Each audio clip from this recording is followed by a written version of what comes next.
Imagine having a reverse Yelp where we rate customers on their attitudes, manners, and how well they tip. What review would you leave? Apparently the basic front desk bell is too complicated of a mechanism to operate for this person. Also demanded that I reduce her rate because we ran out of complimentary coffee and she couldn't wait the 2 minutes it would take me to make a new pot. Insulted the housekeepers, too. 0 stars and quat. Edit. Wow. My first silver. Thank you, kind stranger. Nice, pleasant man. Always orders the same sandwich every time, making preparing for him simple despite the complicated sandwich. Tips well, never talks longer it takes to complete his order. Also, the only male regular over 50 that doesn't leer at my underage coworker. 5 stars. She walked into the store and complained that outside smelled of gasoline.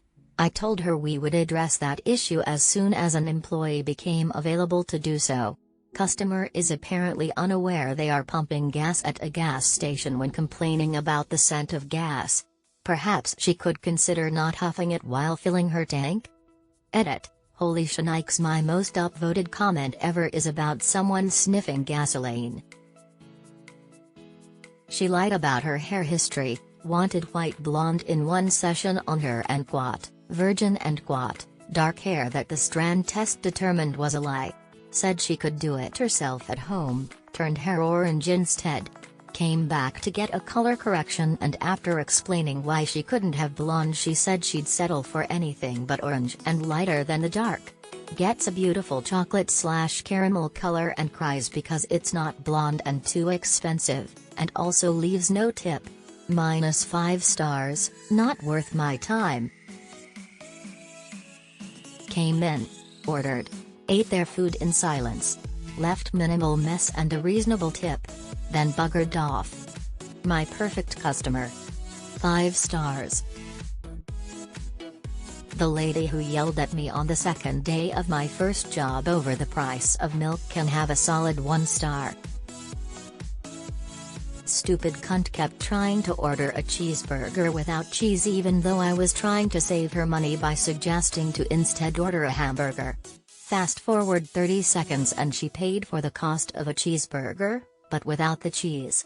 I hope she choked on it. 1 star and quat.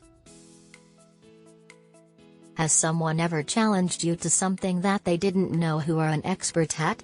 If so, how did it turn out for you/them? Mine's kind of dumb, but I think it still counts.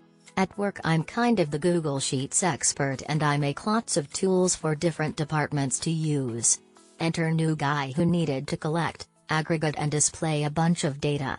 My boss was like, send Wish a calendar invite so you can tell her what you want and she'll set it up for you. New guy was having none of that and insisted he was going to do it himself. Well, a week later, he finally has this shitty sheet that doesn't have half the information we need, and we have to have the numbers for the state by tomorrow.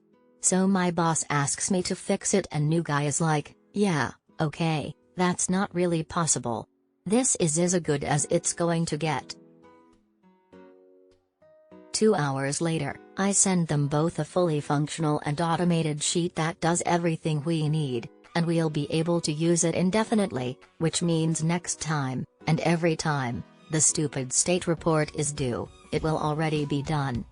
New guy was like, I would have added that in if I'd had more time. A buddy mine was at a concert in bad seats and started complaining about it via Twitter. All of a sudden the band starts reading some tweets and calls my friend up to sit on stage for a couple songs.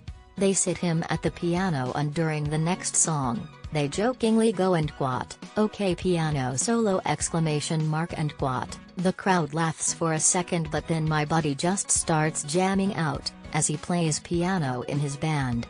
Talk about dream moment getting to play with your favorite band. I once challenged a girl who was a friend to foosball, not knowing she grew up with a table in her house and older brothers. I even, jokingly, put money on the game. Well, I learned a bit about humility that night. The icing on the cake was when she drove me to an ATM to get her the money. What fact is ignored generously? Experience is not equal to competence. Just because a movie or a book is good, doesn't mean you like it. That we all have confirmation bias. Being at a job for a long time does not mean someone is good at their job. The number of people who die after a war to consequences of war, hunger, disease, etc. are not counted in the statistics. That just because someone tells you something is a fact doesn't mean that it is. Make sure to do your research. Parents who have adopted older child, 5 and up, how has it gone for you? Do you regret it or would you recommend other parents considering adoption look into an older child? My pre-adoptive son just moved in 6 weeks ago. He's almost 10. Him getting here has been a bit of a long and wild story, but he's been in care since he was 6. It hasn't been easy, but there's so many older kids who need families. My biggest thing is just to make damn sure you're committed. Know your limits. Be honest with yourself and your adoption coordinator. And demand honesty from the social worker as well. Ask for psych evals and treatment histories. Because if you convince yourself, oh, I can handle this, and you change your mind, you are re-traumatizing that child. My son has complex trauma from years of abuse, but the thing he talks about most after his meltdowns? Having to leave his first pre-adoptive home because he kept losing his temper and throwing things. He's been in 4 to 5 placements and a PRTF since then. I work with girls involved in juvenile justice, so I felt uniquely prepared for this situation, and even for me, it's been physically and emotionally exhausting.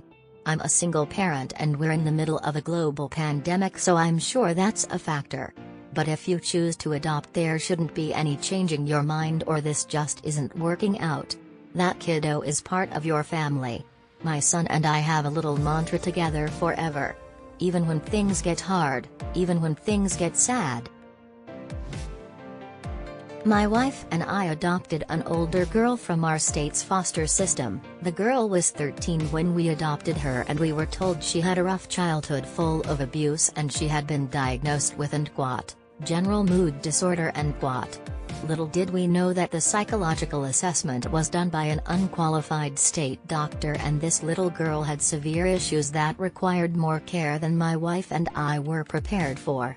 We spent 5 years dealing with fighting, arguing, runaway attempts, drug use, alcohol abuse, constant emotional manipulation, constant lying, stealing, etc. She was also in constant contact with her schizophrenic birth mother behind our backs. The woman kept feeding our daughter conspiracy theories and lies and constantly making the situation worse for all of us. We tried the best we could for 5 whole years, trying various different therapists, trying different parenting methods, seeing different doctors, all to no avail. It wasn't until about 5 months before her 18th birthday that we had to have her committed, and we finally got a proper diagnosis. She was diagnosed with bipolar and BPD, and we finally had an answer to the years of hell we all had to go through. We did our research and learned the proper way to parent a child with these conditions, and things began to improve over the last few months she was with us, but on her 18th birthday she bailed and we haven't seen her since. That was 5 years ago. I took guardianship of my son's half-sister when she was 14. Their father, who is not and will never be a part of my son's life, was abusive and tried to molest her once when he was drunk. As a result, she was hypersexual and acted out. Her mother was a pushover who didn't know how to handle her, so she was put into the system. I knew she wasn't a bad kid, so I stepped in and said I'd take her. It was rough that first year. She tested the boundaries a lot until she realized that I wasn't going to give up on her. I think it also helped that her baby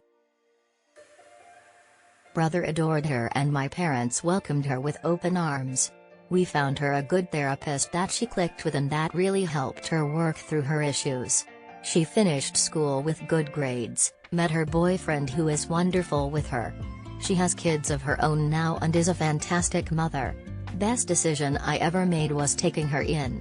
See you then. Hey, subscribe.